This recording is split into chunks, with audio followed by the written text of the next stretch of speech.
वो राम जी सबकी रक्षा करते हैं। देखिए, डकैतों ने सब कुछ तलाशी ले ली और नकद जो कुछ वो ढूंढ रहे थे वो उनके हाथ में जाकर भी नहीं पहुंच पाए, उनके पास बच गए। इसी तरह वो चाहते तो मेरे 25,000 रुपये की ट्रेवल चेक को समाप्त कर सकते थे, वो भी बच गए। तो राम जी तो सब जगह रक्षा करते हैं। आवश्यकता है मन में विश्वास पैदा करने की। लूट पिट कर हम लोग किसी तरह से उस बूढ़े बाबा के साथ और वो जो संत आए थे उनके साथ हम अमरावती पहुंचे। अमरावती एक छोटा सा आश्रम है जो अत्रि आश्रम से करीब 8-10 किलोमीटर जंगल के मार्ग पर। ये वही स्थान है जहाँ भगवान श्री राम को तपोपुंज ऋषियों के दर्शन हुए थे। भगवान राम के पूर्वज राजा अम्बरीश ने यहाँ तपस्या की थी। जब हम वहाँ गए तो लोगों को पता चला कि ऐसे ऐसे डकैतों ने हमारे साथ ऐसी घटना कर दी, बड़ा भावुक वातावरण हो गया। वहाँ के संत रोने लगे कि हे भगवान कहाँ हो। तीर्थ यात्रियों के साथ, संतों के साथ ये विराट के मानस पुत्र लूटपाट करते हैं, भगवान उद्धार करो, रक्षा करो। जब मैं चित्रकूट से चला था, चित्रकूट अर्थात अत्रि आश्रम से, तो मुझे कहा गया था कि आगे जमुनिहाई नाम का गांव है और जमुनिहाई में अधिकांश लोग लूटपाट का काम करते हैं। इसलिए जब वहां से निकलो तो प्रयास करना गांव को बचा के निकल सको। अब मेरे मन में जमुनिहाई के प्रति बड़ा भय व्याप्त था कि वहाँ जाएंगे तो लूटेंगे। ऐसा गांव है, मेरे ख्याल आज भी वहाँ सड़क नहीं है, गाड़ी से, बैलगाड़ी से ही आज भी वहाँ आना जाना है। रेलवे स्टेशन भी वहाँ से 3-4 किलोमीटर है, 3 किलोमीटर है। आने जाने का साधन नहीं है, कोई सड़क नहीं है।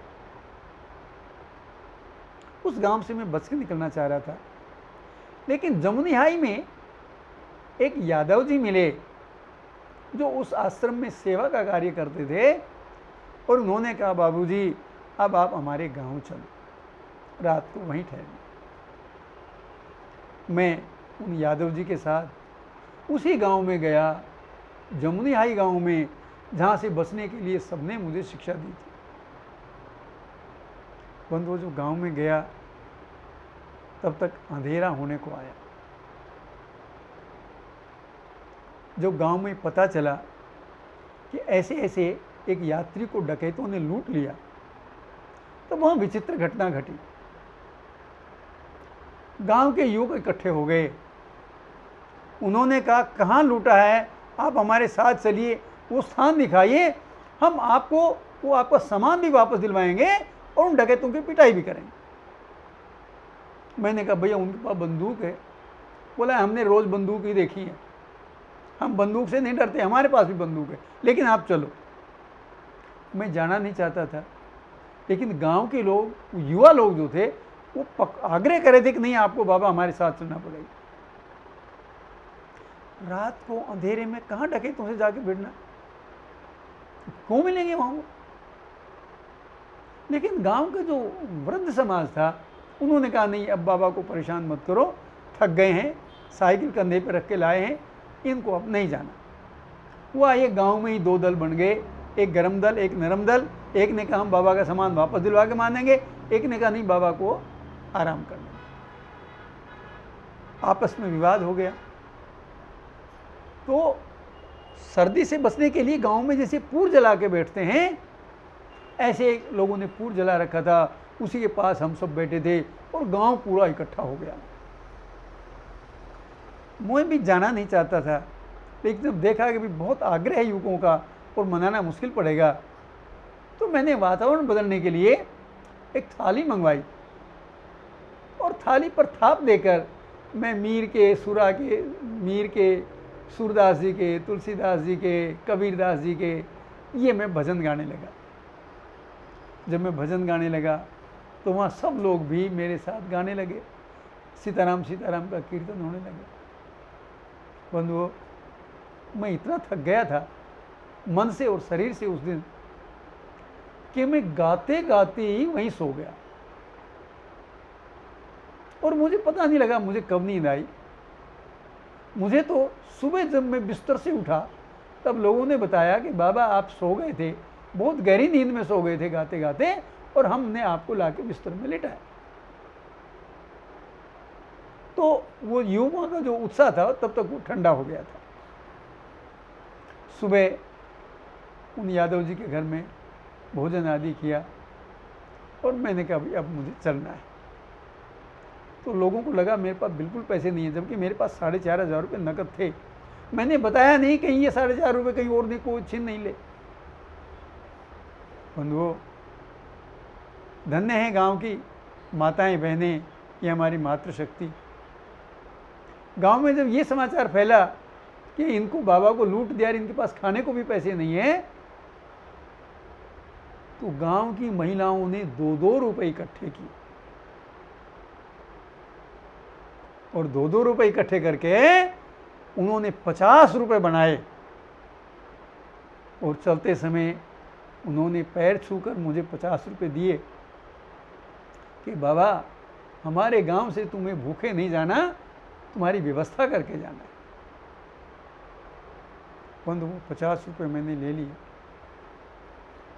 अब मैंने कहा मुझे यहाँ से रेलवे स्टेशन तक छुड़वा दीजिए।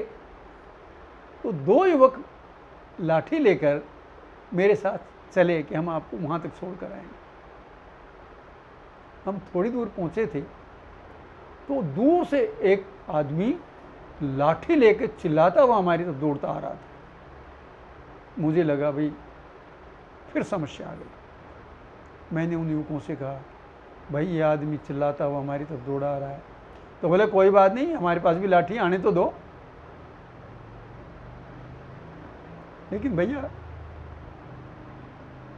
जब वो लाठी वाला आदमी युवा ही था, वो मेरे पास आया, उसका भाव देखकर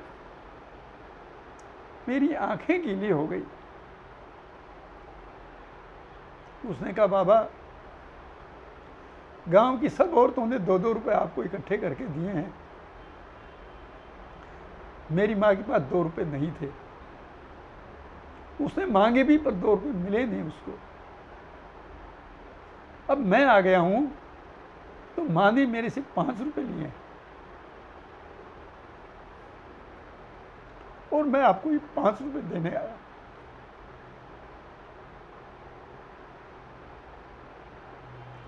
धन्य है वो लोग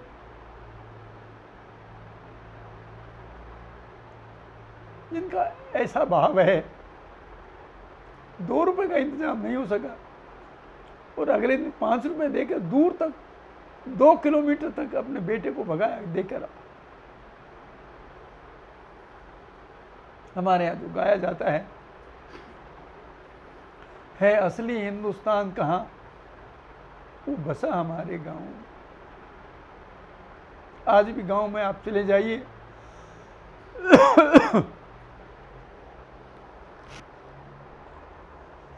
आपको भोजन आवास की कहीं दिक्कत नहीं आएगी। मात्र इतना विश्वास हो कि ये ठग नहीं है, ये चोरी करके नहीं भगेगा। बंधु, मेरा तो अब भी यही अनुभव है।